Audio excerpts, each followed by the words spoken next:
Eight पे commission, eight वेतन आयोग के गठन को लेकर नया अपडेट, जानिए सारी डिटेल। एट वेतन आयोग केंद्रीय कर्मचारियों को महंगाई भत्ते का इंतजार है, लेकिन इससे भी ज्यादा इंतजार इस बात का है कि क्या सरकार उनके लिए अगले वेतन आयोग का गठन करेगी या इस बार कुछ नया होने वाला है। नए वेतन आयोग के गठन की मांग तेज हो गई है।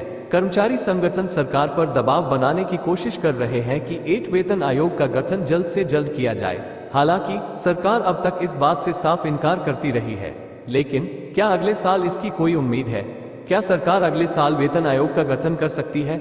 आइए जानते हैं क्या है संकेत।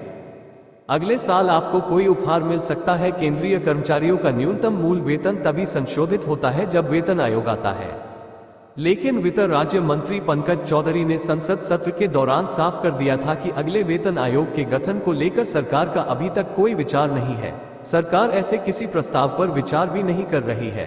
कर्मचारियों के वेतन में संशोधन के लिए अलग से प्लानिंग करने की जरूरत है। सरकार इस पर ध्यान दे रही है। कयास लगाए जा रहे हैं कि सरकार अगले साल कर्मचारियों को तोहफा दे सकती है। इसके दो कारण हैं। पहला कारण महंगाई भत्ता 50% होगा।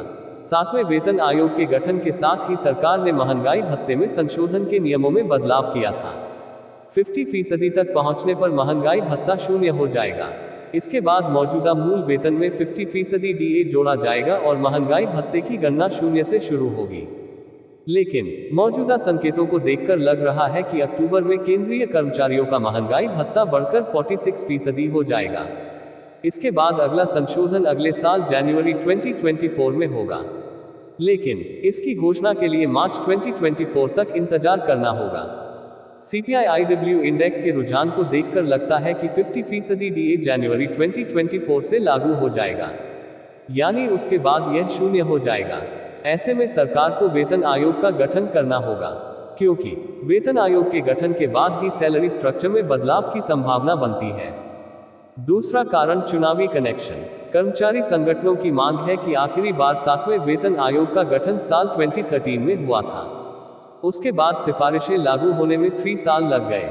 ऐसे में सरकार को इसके गठन पर विचार करना चाहिए। दूसरी उम्मीद यह है कि अगले साल लोकसभा चुनाव है। संभव है कि सरकार इससे पहले 8 वेतन आयोग के गठन की घोषणा कर सकती है, क्योंकि अगर सैलरी रिवीजन होना है तो इसकी जरूरत पड़ेगी। हालांकि इस बात की भी संभावना है कि सरकार फिटमेंट फैक्टर के फॉर्मूले पर सैलरी में बढ़ोतरी न करे, बल्कि वेतन वृद्धि के लिए कोई अन्य फॉर्मूला लागू किया जाना चाहिए। साथ ही वेतन आयोग का गठन 10 साल की बजाय हर साल करने का नियम बनाया जाए।